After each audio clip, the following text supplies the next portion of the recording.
And we're live with our 90th episode of Absolute AppSec.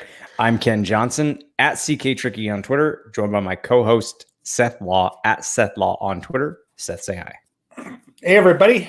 Welcome back. I don't know when Ken and I started this little show that we ever thought we'd get to 90 episodes, so that's pretty cool, right? This week, we are both social distancing, even more so than normal, apparently, right? Again, I mean, as much as we laugh about it, right? Like, we've been geared for this life for years, right? We've been preparing, and, it's here, so... Preparing for this our whole lives. Our whole lives, right? That's why we didn't have a guest on today. We heard that there is a possibility that it spreads over, YouTube Live or whatever. So we're practicing that theory out, right, Ken? That's it. Dude, Patrick must be loving this. Or maybe not, but he gets out of school and he's like basically a mini Ron Swanson as it is. So he must really be like, I don't know. It's been interesting because he's a teenager. He's in those like early teen years where friends are super important, right? And so he seems to go up and down. I mean, I'm sure Colin, like the younger one, is more like Max. He's just living his best life, and screens and games, and dude, Max. Max, so I think I mentioned this morning. We're gonna like tune it up a bit, but right now, Max, he gets up at sometimes 2 p.m. and then which is, I say sometimes, like most days, 2 p.m. Then he plays video games pretty much the majority of the time until I'm off work. And then now, because I don't have anything to do after work, like normally I do the, Brazilian jiu-jitsu most nights a week. Don't have that. So now we're teaching him how to ride a bike, and It's going, but it's difficult. Yeah. You have 3 kids. I have 1. And so I've only ever taught my brother to ride a bike, my little brother. So like teaching him is not. They have glider bikes now. Did you have a glider? I don't think I had glider bikes when I was a kid. They didn't have. No, I didn't have it. It was like you got thrown on, and it wasn't even training wheels, right? It was just like, I remember falling over, and I mean, yeah. And by the way, Seth and I haven't been able to catch up. Y'all are going to just have to listen to us catch up. Woohoo! Welcome to the quarantine edition of Seth and Ken, maybe talking about application security at some point, right? Or something related to it. Yeah. No, but there were no glider bikes. It was just like you get going and then you fall. And then you get going and then you fall. And then eventually you get going and you're not falling anymore. And then you've learned to ride a bike. Congratulations. Yeah. You learned on, as close to grass as you possibly could because you were falling, right? We're teaching. Yeah. Well, and I felt bad about it because he's long story short, for the most part, aside from him having to learn to ride a bike with me, he's pretty much just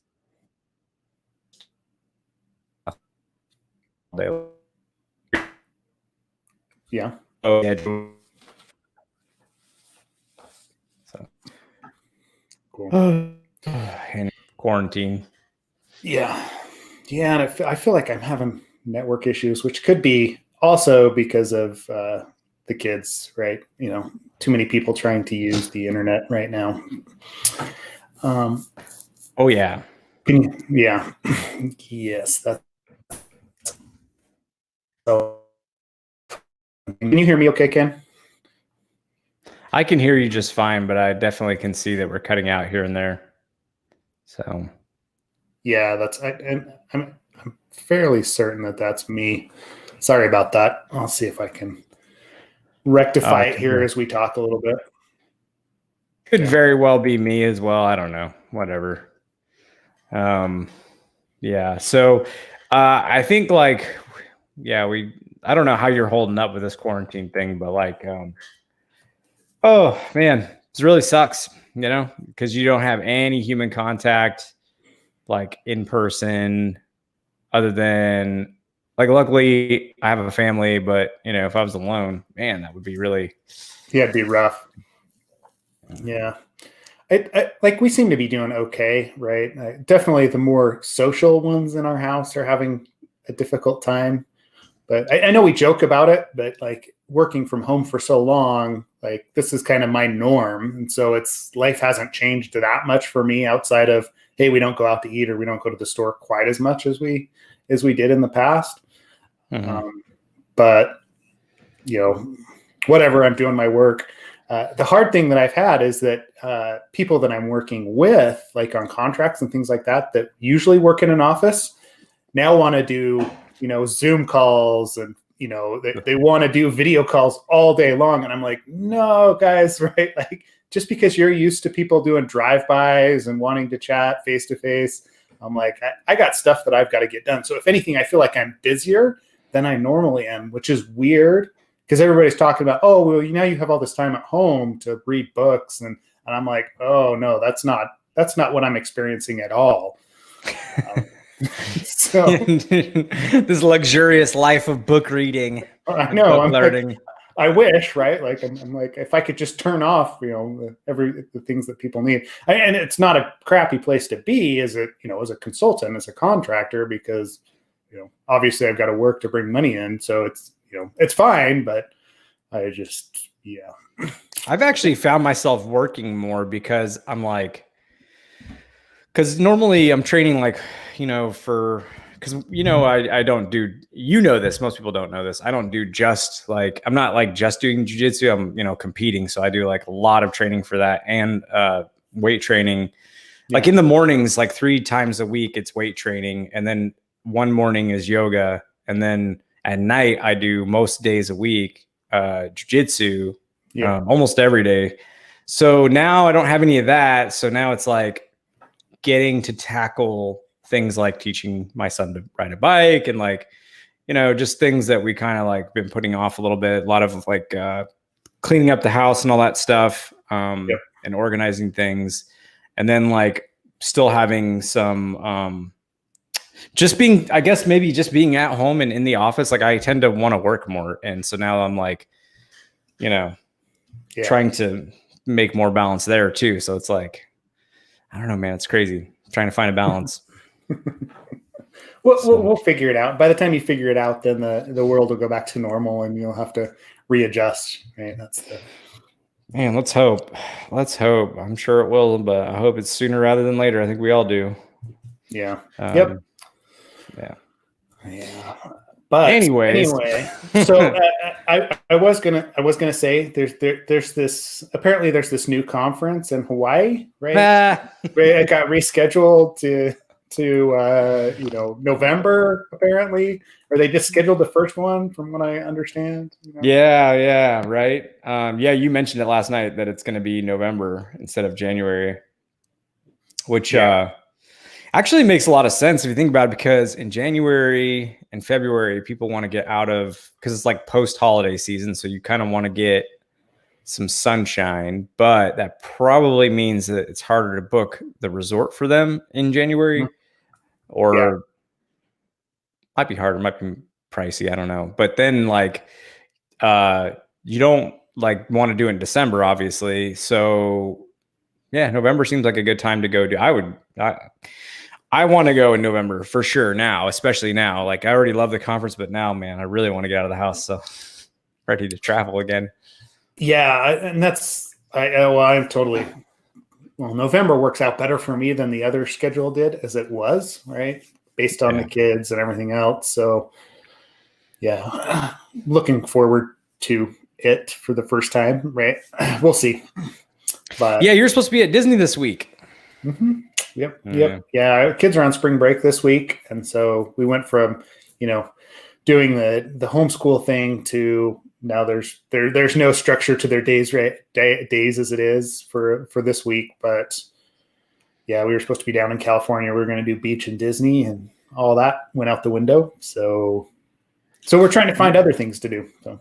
Yeah, and I actually think Disney said they're not reopening for because originally it was just like most places, it was short term, and now they're just like indefinitely. Yep. So, but I mean, as soon as this all goes away, business as usual, hopefully. Yeah. So, but Yep. Yeah, man. At least So cool. Have you checked out Tiger King? That's been like the big. It's like it's either COVID or Tiger King. And if you've not seen it, oh, you have seen it. How many episodes are you in? We just honestly, let's just talk about night. Tiger King. Episode AppSec Tiger King edition. Oh my god, dude, that is so insane. If you've not, I don't want to ruin it for anybody, but like, because my wife was saying you need to go watch Tiger King. You need to go watch Tiger. So finally, I'm like, well, fine. I'm not going anywhere. It's a documentary, sure, whatever. Right? Yeah, whatever. She's like, so I started watching the first episode, and I'm like, oh my god, this is crazy. Like, what? This is a real people's lives. Like, this seems insane. And then that first episode is just like a slight taste of the insanity that you'll see over the next 7 or 8 episodes. It is just bananas. And by the way, Carol definitely killed her husband. There's no way. There's no way. Hey, I mean, tigers, right? Anyway. Yeah, she's like, oh, you just have to put sardine oil on them. Yeah. And stares at the camera and like has this like wink, it's crazy. If you haven't seen it, go watch No, it. I have. I mean, you have, but I'm saying anybody that's watching, if you haven't seen it, like, go see it. Yeah, it's interesting. I don't know. It speaks to. There's a lot of kind of business parallels there too. Like you and I have been in situations where that whole cult of personality takes over. Where, hey, it's not about like the business or the tigers, and that's the thing is right. Yeah, it's about the tigers for a little while, but eventually it's just about the crazy goings on of this industry, right? That's really what it is. And, each of the different zoos or whatever have their crazy ass leader. I don't know how else to describe it. Right. And the people that work for them, like do it for free or they're interns. Like it's this weird relationship. Yeah. I'm like, or for meth, whatever. Yeah. Or for like, they're the dealer. So if you want your daily hit, you have to go feed the tigers, I guess. I don't know. Well, we definitely have seen like that cult-like personality running what is supposed to be a business and becomes like it's your like lifestyle type deal. And it becomes an extension of their personality, right? Right. And, exactly. They're wrapped up in the representation of this business as part of them. Yeah, it's a strange, but it's not. I definitely had like flashbacks to certain people in certain situations. So, man, it's such a fun show it's such a like crazy documentary to watch, and then like, I don't want to ruin it for people, so. It's a train wreck. It's just a train wreck. It's just a train wreck, like the entire, which is why it's so fascinating. And it hit just right at the right time because people don't have anything else to do. Dude, Netflix nailed the timing. They totally did.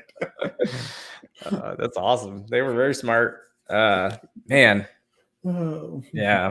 But anyways, so I guess we should talk about some security stuff at some point. Yeah, we'll do an AppSec King documentary at some point, right? There we go. Definitely have lots of people to interview for that one. Mm-hmm. Cool. Sweet. So first topic. Which thing do you want to talk about? Now that we're 15 minutes in, let's start with the votes stuff. And we are going to have Logical. We're going to have Stefan back on. He's part of the team over at Trail of Bits that actually did the assessment, or I'm not sure if he did the assessment, but was one of those that looked at votes for Trail of Bits. But this last week, it came out that they were kicked off of the HackerOne bug bounty platform. First organization or the first company that was ever signed up and then got kicked off. And from what I understand, right, if you follow that link that Ken has posted up there. Actually, I need to pull it up really quick. But from what I understand, it had to do with the relationship or the response that they had to bug bounty researchers submitting bugs, right? I know you have opinions on this because you help run a bug bounty program, Ken, as far as how to interact with researchers, but it just feels like they basically claimed that the security researchers were in it to just do away with online voting, right? Is that the basis of what the article says? Yeah, so it's pretty much like, where to begin? So some of the things people are upset about with or were except the things people did not like about how votes ran their program were a couple things. One was like a very adversarial, supposedly very adversarial response to the researchers that were submitting bugs. A lot of like, no, that's not really a finding. One person mentioned that they had submitted a critical finding, which was labeled as such as well on Trail of Bits report, that Votes had commissioned, or maybe I'm not sure actually. I don't want to say that because I'm not sure if Votes commission. It looked like they had though, because there were like assessments, that they had performed on their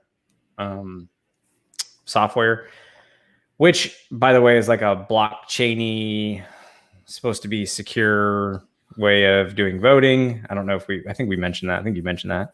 But yeah, I don't think I really did. I just jumped straight in. So Votes is a mobile application that is that runs on what, iOS and Android, right? Or is it? I think it is both. Yeah, I think it is both. Yeah, that is supposed to allow mobile voting, right? So you're supposed to get some sort of a code, be able to insert it. So very similar to what we do with, like vote by mail, right? You've got, hey, you get a ballot, you fill it out, you send it in. Like in practice, it feels like a very, it feels like a use for blockchain, right? So everything's signed by the app, but they've sold it to it's been used for a couple of primaries so far, right? So both the RNC and the DNC, so the Republican National Committee and Democratic National Committee have commissioned, or they've paid Votes to actually run the primaries, or be a portion of it in certain states. I'm not exactly sure which ones it is, but that's where it's popped up, that people are like, hey, if this isn't secure, guess what? People could change votes, or still an election, right? That's the whole fear of online voting as it is somebody could steal an election. And so they opened up the bug bounty program. Now, like one of the things in the article that it mentions is that the bug bounty program, they opened it up, but it seems to be more of a publicity play than an actual, hey, we wanted researchers to find vulnerabilities. And that's in the antagonistic way that they responded to the researchers. Yeah. Well, and by the way, they did hire Trail of Bits. They had, okay. Yeah. So after that, and MIT reported, and it was MIT or researchers from MIT that had reported a vulnerability that matched up with what was in a Trail of Bits report to Votes, and they were basically told and that's part of the problem, is a lot of stuff is considered out of scope, or outside what their safe harbor. Well, I don't want to call it safe harbor, because it's more about like, cause safe harbor is more like to protect you when oh my god. So it has to do with multiple companies. Like we deal with safe harbor as well, or multiple organizations. But anyways, like their scope sucked. They had horrible protection for the researchers. They had actually supposedly referred a researcher to the FBI, or sent the FBI knocking on this researcher's door. So between the scope being hostile towards researchers, diminishing the results of the findings, saying things were out of scope, it was just, and I guess a lot of the things the MIT researchers found, they actually didn't report through the bug bounty program. They went through CISA. And I guess that they had a lot of like concerns, legal concerns. And then, I guess like Votes, I'm trying to find the quote, but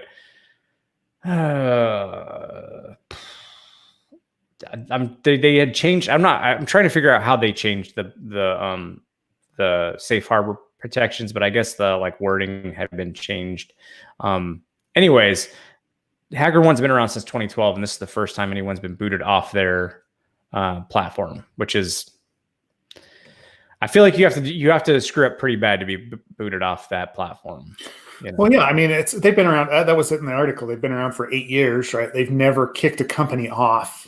I mean, I'm sure there's companies that have moved away from HackerOne, right? Decided it wasn't worth it or whatever, and have gone that way rather than, but actually HackerOne kicking a company off its platform, like, yeah, it just feels. There's more to, yeah, it feels scummy. There's more to the story than is necessarily in that article.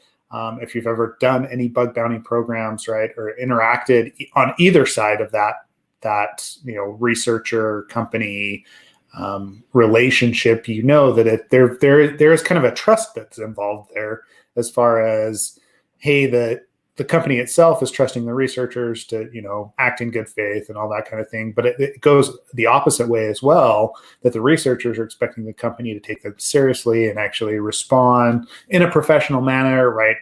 As much as possible, and, actually, act on what's there.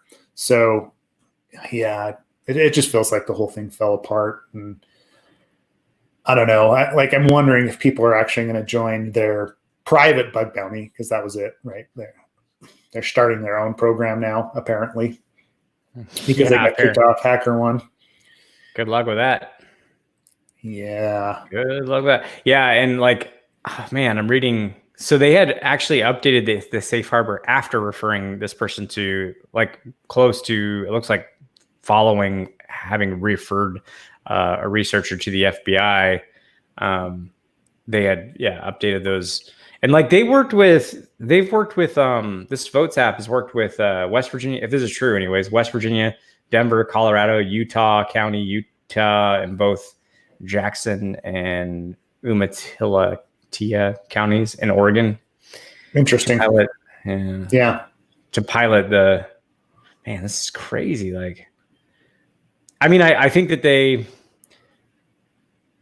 one thing they had mentioned was that I think one of the critical vulnerabilities that had been dropped was actually in a part of their app that it's not getting used. I don't remember what it was. But still, I guess it's just been it can be used. It's just not being used. The whole thing is just insane to me. Cause I've just never seen a company get booted off. So it's what do you have to do? I mean, I don't think it's just slow bug bounty responses. You know what I mean? It's got to be some serious, drama going on there. But yeah, well, especially because that all came out the end of February. That's a pretty quick turnaround that they actually got booted off. So yeah. Well, and the main thing is this is kind of important considering in-person voting isn't exactly a great option right now. So having this online, which, speaking of, anecdotally, I can honestly say, well, actually, we pulled out some metrics for last week, but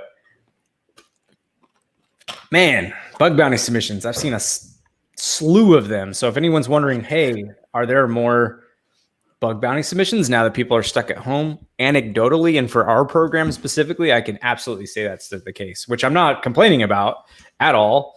We want people to submit, but definitely seeing an increase in submissions. No, and I can confirm that as well, because I'm helping a couple smaller companies, right, that have private bug bounties through the platforms, through HackerOne and BugCrowd, that have just a limited amount of researchers. And for the past 6 months, they'd have a couple of vulnerabilities here and there that actually get reported. But within the last couple of weeks, I've seen a market crap increase of, hey, guess what? It looks like at least of their small pool of researchers, they're really starting to dig in, and they're finding some stuff, right? And it's interesting to actually watch. But I know that's the reason, right? It all started right around that weekend after everyone started to self-isolate and quarantine themselves.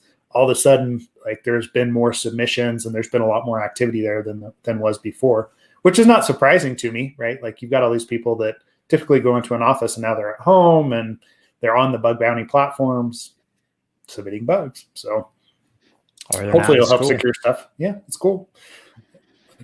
Yeah, if I had more time, maybe I'd go do some of that too, right? You have all the time in the world apparently now. Yeah, apparently. Yeah, now that I'm in quarantine. Yeah. Well, so yeah, I mean, I think like this is outside of the Votes app. Just like talking about mobile voting, it's always scared the crap out of me. And I think anybody that reviews enough code and like does enough assessments can feel unsure about that. As like, I know you're not supposed to say it's impossible to secure software or anything like that. And I'm not saying it's impossible. I'm just saying that like, I mean, it's weird. Like we're we both work doing some defense, but also as professional hackers, like our whole thing is that there should always be a way, right? Like, yeah. I don't know. It's like I don't think it's going to be. I don't think I'd trust online voting, but yeah, I don't think I'll ever trust online voting. But yeah, I mean, it feels like there's got to be a trust system on the back end to actually validate that, and that's where it falls down, right? Like for a long time, though, right? Stuff like single sign-on really scared me as well, right? Hey, I'm going to trust somebody else to validate my identity, and we figured out that process as far as like SAML handoff and all of that goes along with it. So I think there is a path forward with online voting, but I don't think we've cracked that nut yet as far as how it needs to be handled and how that validation needs to, like that the whole authorization step of, hey, I have to send somebody, like I have to give someone a code to actually go and vote, right?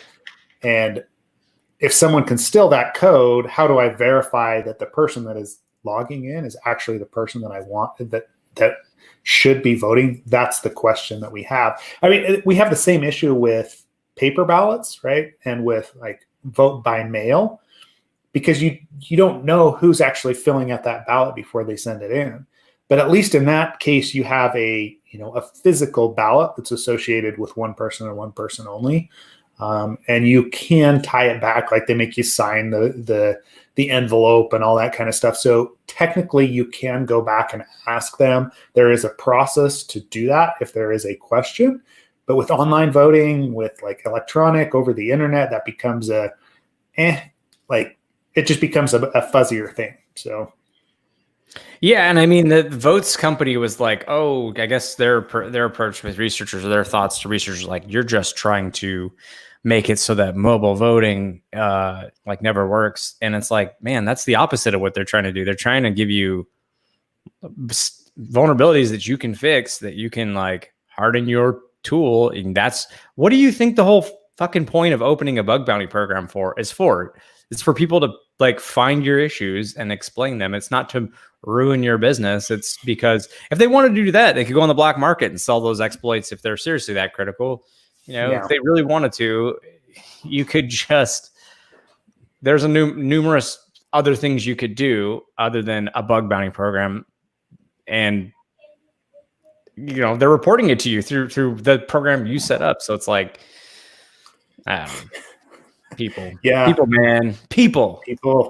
Yeah, it's that, and the whole targeted approach, right? I don't know if somebody was actually in there looking at that from a foreign, like we always talk about the nation state threat, right? Other nation states. Guess what? Most likely they're not going to be in your bug bounty program. They're not going to be reporting it to you. It's not going to be from MIT. They're just going to take that information and file it away so they can use it when the time comes. So. Yeah, make your product better, use it as is intended, and let's all move on. But, man, I feel like, speaking of nation state, this isn't one of our topics for today. Okay.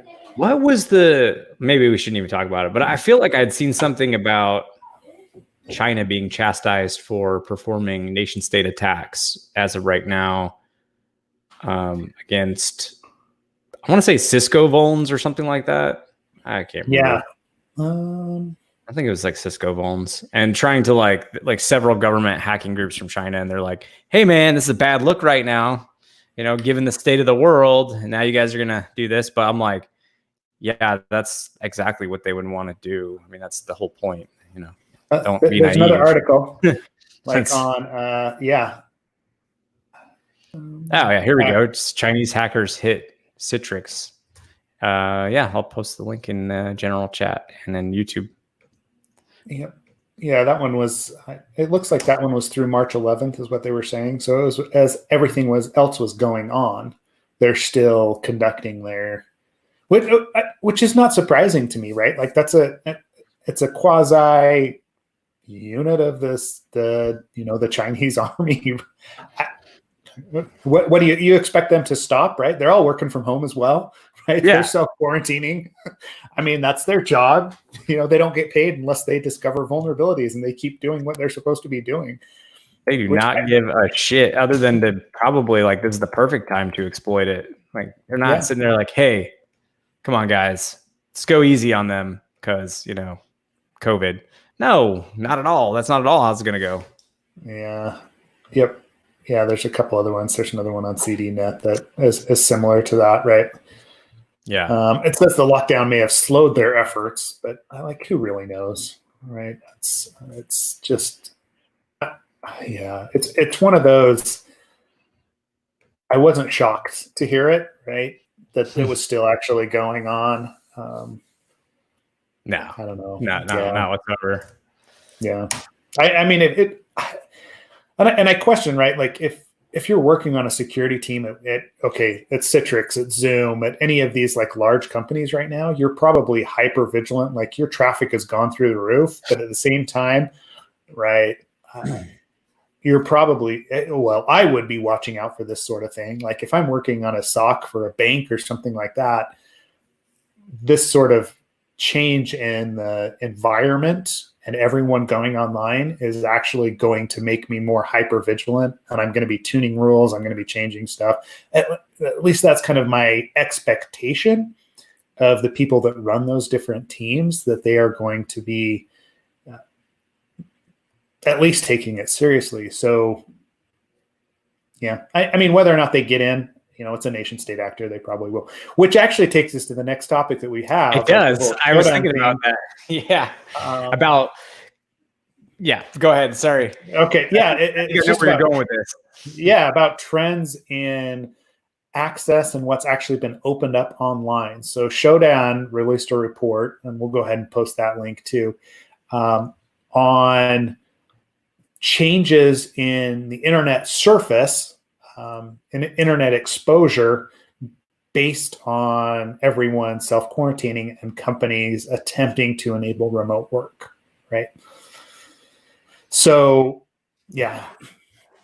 Well, so that's I think where I've sounded like where you might be going is like, essentially CISOs and CISOs and CISOs and whatever. Like they've probably got their hands full right now with, like you said, being hyper vigilant, but also having to be hyper vigilant when companies that are not traditionally work from home are now transitioning from work to home, or what I say, work from home. Jeez.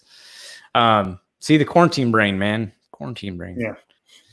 But yeah, so I guess that would create a lot more work, but it is interesting. Do you want to go over some of those stats with people? Because I think it's fascinating how the attack surface has changed since the pandemic lockdown or self-quarantine or shelter in place or whatever you want to. Yeah. So the most interesting one is the remote desktop port, RDP. So RDP is the protocol that you use for accessing a Windows system, right? Either a server or a desktop remotely. And that port, like they've seen an increase in the last month. So since the beginning of this year, it's leapt from, it looks like about 3 million ports to like 4.5 million that are actually open and out on the internet. So it's like a 41.5% increase in RDP exposure to the internet. And RDP, if you know anything about it, there's a history of vulnerabilities with RDP. Microsoft obviously patches them, and it's this constant cat and mouse game with, hey, there's a vulnerability in RDP, people expose it, and then they jump back in. But the other problem is that you have organizations that are out there that probably don't patch as regularly as they need to. And Microsoft's actually done a good job of pushing that out and making sure that people stay up to date. But even then, it's still out there, right? And so, yeah, like if you want to go pop some boxes, I guess that's where you should start. Dude, 8% of the results are vulnerable to Blue Keep. Oh, they are. 8% of those results for the remote desk RDP stuff, either on port 3389 or 3388. Since apparently there's probably a Stack Overflow answer somewhere that says change your port to 3388, because apparently a lot of people have 3388 as their RDP port, like to obscure. But 8% of the results are vulnerable to Blue Keep, which came out in 2019. I don't remember. I think it was like summer of 2019 or something. Yeah. So, man. Yeah, it's interesting, and they've got like the VPN exposure in there as well. But that doesn't seem like it's definitely crept up again this year, right? But it's kind of gone up and down. So it's not over historical levels. It would be interesting to see this against SSH as well, right? The secure shell protocol. Because I do feel like that's a way that people do the same thing. Accessing, in that case, it's Linux systems. It's not necessarily a GUI that they're accessing, but I would expect that to creep up as well. This brings up another point, because I had a conversation with a more junior person who was like, who is young enough that this is their first sort of like possible, because let's be honest, this is going to lead to some sort of recession. It's already affecting our economy pretty terribly. Yeah. It's like, well, what does that mean for security? And it's like, and I don't want to jinx anybody or anything like that. And like, I don't want to sound, but what I did say was every time I've been through a recession, security is like, if anything, security becomes more of, it's a weird thing in our field. We become more necessary because of, and this is why I was like going back to kind of making a joke about people being surprised that China is like, nation state attacks are occurring now. It's like, no, when things are bad is when like the attacks start. That's when there's more fraud. People are distracted. Yeah. There's more fraud. There's more scams. There's more nation state attacks. There's more. It's just, yeah, exactly. It's a good time to not. I mean, that sounds really, really callous, but I'm just being, just analyzing the situation as it is. It's a good time for an attacker to, have at it. So anyways, my point was like, don't sweat, because I try to mentor folks that are, I think you and I both, that are a little bit newer to the industry. And I was like, I don't want to, definitely like have a savings, make sure you take care of yourself and make sure you're set up for the future, but don't also sweat it that much, because usually in these times, security becomes more important. At least that's been the case every time I've been through this. One of these, I mean, not obviously COVID, but like, like the housing market crash and things like that. It's like, we'll be fine. 2012 was a down year too. Especially with like oil and gas was like just really hitting the economy hard, fluctuating. And it's like, anyways, I don't know why I got off on that tangent, but yeah, I think the point is like now is like a time you'll see that stuff going. Well, yeah, I mean, you've even seen like an increase. I think there's a certain desperation that, humanity in general, like tends to latch on to the bad, and like, and it's across the board, right? So it's people that do run the scams as well, but they see this as an opportunity to actually improve their situation, right? So you think about some of the people that are sending out phishing emails, and they're like, the phishing calls and all that kind of stuff that goes on. You've seen a market increase in, hey, we're going to use the fact that everyone's scared about COVID right now to increase our business, right? And so the same thing's going to happen on the online world with China and other places that are looking to take advantage of weaknesses and people's fear, because there's always those that are out there that are going to do that sort of thing. So if anything, use it as an opportunity, like you're saying, to actually see what's out there and see how you can contribute to improve things for people that are unprotected, right? That maybe need to have a dose of reality, or give them someone to turn to that can actually tell them, hey, guess what? No, you don't need to respond to that call. The IRS is probably not calling you about COVID-19, right? That kind of thing is pretty helpful. So. Man, I've seen a lot of that on Facebook too. Like people that I know that are older, about your age. No, I'm just kidding.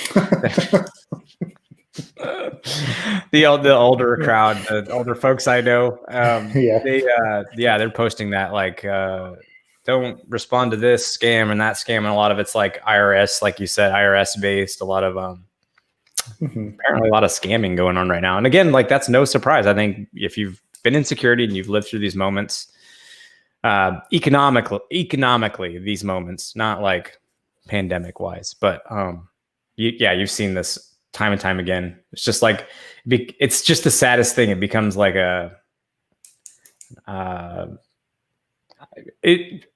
I would say in security, job stability is usually pretty great during economic downtime. That's what I'm trying to say. And it sounds horrible, and I really don't mean it to be. It's just what I've witnessed. So yeah, and I mean, and not to take away from the people that have been laid off or lost their jobs. Right. Yeah. Exactly. Like we've been saying about the bug bounties, where we've seen an increase in people reporting bug bounties. They're 10 years ago, there was not that avenue, right? In the 2008 crisis to turn and actually be like, hey, you know what, Goldman Sachs just, or whatever, right? Like they just laid a whole bunch of people off. Maybe I can go and try my hand at this for a little while until things balance out. And so it feels like there's more avenues to actually dig in and maybe improve your skills if you are in that situation, or reach out to one of us, or, I've been hearing about people looking for AppSec positions and AppSec jobs. I've like hooked some people up as far as, hey, you should talk to this guy because I know he's looking for a job, and was working for a startup, and the startup just went belly up because they couldn't afford to go a month without whatever.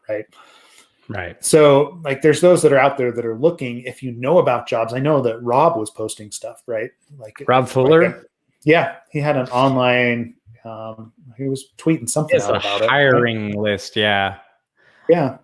Maybe I can find it, or if you can find it, whichever. Yeah, I can find it.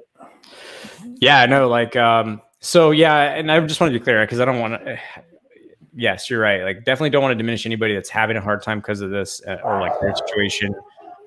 That's not what I mean. I just mean that there are usually opportunities that present themselves as a result of the job market growth in security during down periods. That's. And again, this is all anecdotal. I don't have stats to sit in front of you and show, but that's just my experience. So, yep. And I mean, I get, the emails all the time, even now, like about, jobs that people are looking for. So yeah, if you're in that situation, hit Seth or I up. Maybe we can hook you up with some folks. So, yeah. Like, what's the silver lining? I want to have like a positive moment. We need more positivity.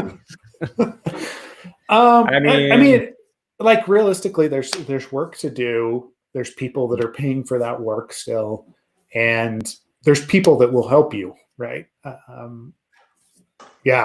like, jump into the channels. Like, we can point you at opportunities. We can point you at places that you can turn to. We can point you at learning resources. There's more, like I've been saying, it seems like there's a renaissance in the availability of conference material that's on like YouTube, and like, really interesting talks.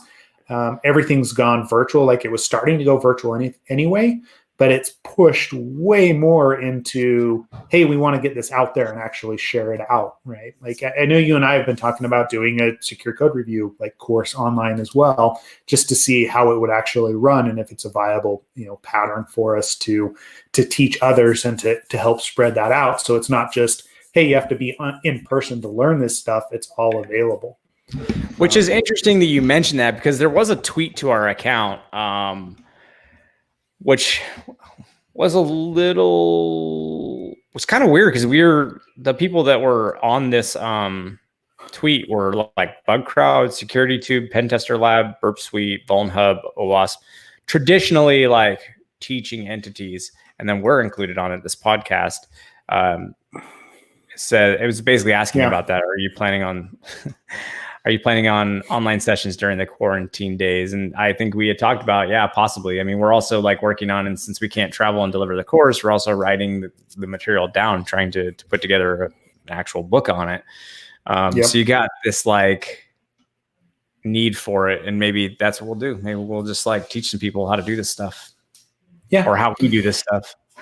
Yep. I mean, I think it makes sense, right? To share that out, right? Like instead of us going on site to help people at this point, we actually can, put that all out online, and everyone is doing it. Like the first few conferences there, like a week after the quarantine hit, right? Like the B-side Salt Lake Cities. And I know there's others that are up and coming, and maybe we should start a page or something like that that just lists out upcoming virtual conferences. It'd probably be a good thing to maintain, so people have a resource to actually go to. Because I know there's a lot that's online, probably places that we weren't going to be anyway, and talks that we maybe wouldn't see. We'll start tweeting that stuff out, see if we can't actually put something together, because I think it would be helpful for people. So. Yeah, I think we can use that blog that we were trying to set up and put together as well to like also help out. Let me put this. Yeah, I see you posted the link for the pandemic hiring list. Yeah, so. It's a little. It's not very long right now, but I know he just tweeted out about it. But that's a great place to go and add something. You can tweet at Mubix to Rob Fuller, and he'll add to that list as well. If you know about positions, or if you're looking, hit people up on Twitter, right? Like, as much as we bag on kind of the InfoSec Twitter, that it gets a little crusty at times, there's a lot of good people that are out there trying to do good things, and they'll help out. So cool. Yeah. Sweet. So that takes us to, so watch out what you're exposing, right? We kind of got off topic there, or whatever. Yeah. On topic. It's our There topic. Is no topic. Yeah. It's just, very cool. I feel like there was one other thing we were going to mention. I don't remember. I can't remember anymore. You were going to mention go ahead. I was going to say, I pulled up the links here, so I know the other. So there was a new tool and testing methodology that came out of OWASP this week. It's the OWASP firmware security testing methodology. And this is actually one area that I haven't done a lot in. Like, I know at DEF CON, there's the IoT village, right? The Internet of Things village, that people can go to and learn how to dump firmware, test it, actually find vulnerabilities in, IoT devices, and the methodology for doing that. But they, I'm not sure the team that put this together, like it's very new to me, and I haven't reviewed it yet. But they've put together a methodology on how they go about finding vulnerabilities in Internet of Things objects, right? Part of that is within, so it came from scripting XSS. And is that Aaron? I can't remember. Maybe I can't remember either. Else. Yeah, I don't know. Feels like, let's see, somebody that we should know. I'm pretty sure that is. I'm pretty sure that's Aaron Guzman. Yep, it is. Aaron Guzman. Yeah, you're right. Yeah, okay. So like that gives it more credibility to us. Like, we've known Aaron for a number of years, right? But he wrote an application, or a deliberately insecure firmware based on OpenWRT called IoT Goat. That's actually a part of this.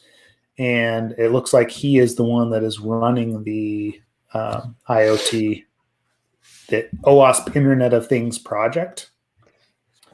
right? Man, we should have Aaron on the podcast. Yeah, we really should. It looks like he's working with Dan Niesler on that as well. So that would be, yeah. I know that, this last summer or 2 summers ago is when they came out with that IoT top 10. But this is the first, right, testing methodology that I've seen. And I always like to see that progression, right? If it's just a top 10 list and there's no testing methodology that goes along with it, feels like a little bit of a waste from a, blue team perspective. Because it's like you're not teaching, you're releasing a list of vulnerabilities or of, weaknesses in applications. But if you're not actually talking about how to find those, it's less useful, right? Yeah. So I'm kind of on a soapbox about it, whatever, right? So No. But so we posted that link up there. You should go check it out. I'm sure it's pretty interesting to see the different pieces that are in there. It looks very similar to the mobile testing guidelines, right? Or the mobile testing methodology as far as, hey, how do you gather information? Sometimes I start to question whether or not we need extra methodologies, but depending on the nuances of the target application or the target firm or the target system, it does make sense at times. So extracting from the file system in a IoT device is not something that is the same as, dumping code for a web application. So I get it, right? Or an application, like a mobile application. So, yeah. So anyway, take a look at it. Could be interesting. If it's not, it's not, right? Or if it's take a look at it, and if it's useful in your daily life, that's what it comes down to. And if it's not, make sure you trash them on Twitter. No, I'm kidding. I'm totally joking. Submit to the project, give feedback to the contributors. Because Aaron's cool people. So we should have Aaron on the podcast, for sure. But don't go trashing anyone. Our viewers don't do that. I like to think our viewers are above that. True. Well, we'll see. Anyway. Yeah. Yeah. Other than that, I know we don't have any other links that we necessarily pulled out there. No, you had mentioned the NQL Burp GraphQL plugin was released, which is cool. But I'm wondering how GraphQL usage is going at a large. It sounds like that's becoming more of a trend, which makes sense. Yeah, I see more and more of it. I like the interesting thing about that NQL plugin for Burp Suite is that it'll do the introspection query, right? And I know I'm digging into specifics here, and it'll generate requests based on the introspection query. The issue that you've got with that is that there's no guarantee that query that it builds will actually pass authorization and authentication or any of that, right? It's just and it's random data that it's putting in there. So it's oh, this is an integer. I'll put a random integer in this value so that you can run this query. So depending on the logic behind the scenes that, GraphQL or the implementation of GraphQL from that organization, it may or may not be very useful, right? The successful GraphQL testing that I've done has been very, very targeted, right? Hey, I know that I've used this application. I see the GraphQL traffic going back and forth, and I'm replaying that traffic using Intruder, as opposed to, hey, I'm just going to build something based on the introspection query. It's just a very difficult technology to automate, right? And not to take away with what these guys have accomplished, because that is a useful, it's going to be a useful tool moving in the future. And I'm looking forward to see where it goes next and what else they can implement with it. But if it is just based purely on introspection and then throwing things at it, we'll see, right? I need to play with it a little bit more. But I know you guys are heavy users of GraphQL at GitHub. Whoa, man. No, yeah, we are. Yeah. Yeah, no. Yeah, it's publicly our API. We have a GraphQL API that you can query, and Yeah, man, it's pretty awesome. We've gotten some good submissions from the bug bounty program on GraphQL. Not so much anytime recently, but like, when I first started, and it was like kind of becoming more of a thing, basically early on in the release of GraphQL.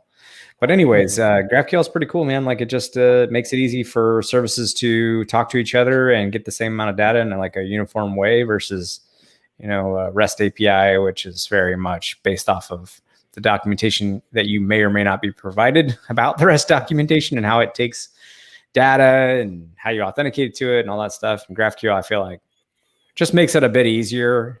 But at the same time, I'm with you. When you look at the GraphQL vulnerabilities I've seen, they are very targeted, and they're also very, for lack of a better word, weird. So like you might like change the query to couple in another query. I've seen that before. So you've got your regular query and then you put another query on top of it. And for some reason, like some logic flaw allows you to see more with that second query than you should. Or there's been like undocumented.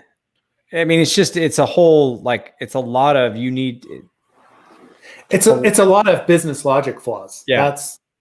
Yeah. And implementation, like GraphQL kind of implementation, authorization boundary issues are ones that I've seen all the time where it's like, hey, like they may have checked the authorization at, level 1, but they didn't on level 4 or something like that. Right. And right. It's very difficult for a scanner I mean, in general, like automated systems are very bad at authorization flaws because they just don't have there's no way for them to know whether or not that should be accessible. So, yeah. Well, and the other thing with like GraphQL in general, so it's like you said, it's the abilities meaning permissioning gets a little weird. Automating the testing gets weird. And so if anybody's not familiar also with the other part of what you said, which is introspection, the whole introspection bit is essentially similar to like a WSDL would you say like similar to like a WSDL with SOAP or like a Swagger file with Swagger with like REST, for instance? Yep. I feel like the difference is that like that's WSDLs and documentation. That's more of like somebody releasing information on what's available. This is like you querying GraphQL itself to do some introspection on itself, and then it tells you all the stuff that's available. So I guess why I bring that up is that what Seth is saying is that you can run this in introspection query if it's still allowed, which most of the time it is on GraphQL. Then it tells you like all the different ways to query and what data to query on that GraphQL endpoint. And then it, like whether or not you meant to expose that as something that like people can see, who knows? So, yeah. Well, yeah, it's very interesting. And I mean, along those same lines, it's very custom to the organization that you're dealing with, right?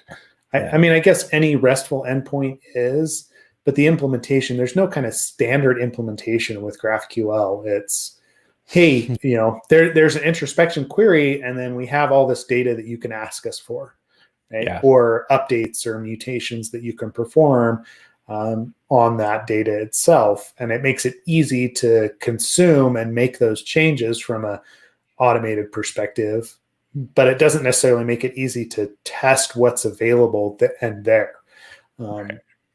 So like a GraphQL crawler trust me, like and me and Justin and like on our team over at Redpoint, we've tried, right, to create a custom crawler for GraphQL, and it's not the kind of thing that's just trivial because of all the options that are available. So what these guys did is kind of that first layer of, hey, we've got an introspection query. We know that we can query for like an address based on a name. So here's a random name that you throw in there and it should return an address. But if that doesn't exist, or maybe you don't have access to it at this level, you're just going to move on and not necessarily try out the other levels and, nest queries and things like that you can do with GraphQL without someone actually interacting with it and implementing that and formatting those queries how they need to be formatted. So yeah, it's a hard problem to solve. Like if anybody's done any GraphQL testing, they'll know that. But I mean, another tool in your quiver is always a good thing to have. So. Yep. Yep. Yeah. Nothing much more to say on that one, I think. Mm-hmm. Yeah, it's just another tool to have. But yeah, like I think still manual is, it's just like everything, man. We've got tools out the yin yang, but manual, it always comes back to manual. Again, circling back to labor in security. Obviously we have the need for people. So, cool. Yeah, man. I don't know what else. Yeah. Well, I mean, we've been going for an hour, so it's it's all good. If there's a specific topic, we're gonna space out guests a little bit more on the podcast, just so we have time to actually dig into some of these things. So if there's specific topics that you would like us to cover and you're listening, please jump into Slack or DM us on Twitter, send us an email. Hit us up through the website and let us know what it is you would actually want us to go over. I mean, Ken and I are not above talking about cross-site scripting and our opinions on cross-site scripting, or actually digging into the details of any of that, if there is interest out there for us to do it. So, and we can always just bring up like latest instances that we're actually seeing in the news, because a lot of times we don't necessarily bring that up, right? We see a lot of vulnerabilities. There's common ones that are out there, but if people would like to dig into the specifics of that, please let us know. So. Yeah, to add to what you're saying, we had feedback that people like the guests, but they also like when it's just us as well. So to what Seth said, basically we're trying to do. Right now, we've got it mapped out so that it's every other week there's a guest. So if you like that, let us know. If you don't like that, also let us know. But yeah, I think for now, we're just going to try and do one episode where it's just Seth and I, and then the next week, try and get in a guest, just so that it so like Seth said, we can dig in a little bit more, talk a little bit more about actual tech talk stuff. Besides that, Seth, the only other thing that I would mention is I haven't been able to send out any swag because of this COVID crap. Yeah. Oh, I know. Yeah. Well, I guess I should say I could probably mail it out, but I won't because I'm not a psychopath trying to mail things to people in the middle of a pandemic. Anywho. So if you haven't gotten anything, and you should, right? Especially, past guests, let us know. And we'll put you on the list to actually, when we mail stuff out again, we'll get you a t-shirt and whatever else we've got, right? So cool. Sweet. Well, appreciate it with you, since this is like the one time we get to really catch up. Yeah, exactly. Where it's actually dedicated time as opposed to, hey, what's up, man? Yeah, and then like 2 hours later, I'll say something, or 2 hours later you'll say something, and it's very async. This is nice. Yep. Sweet. All right. Thanks everybody for joining today. Find us on Slack, Twitter, whatever else, and stay home, stay safe. We'll see you all next week.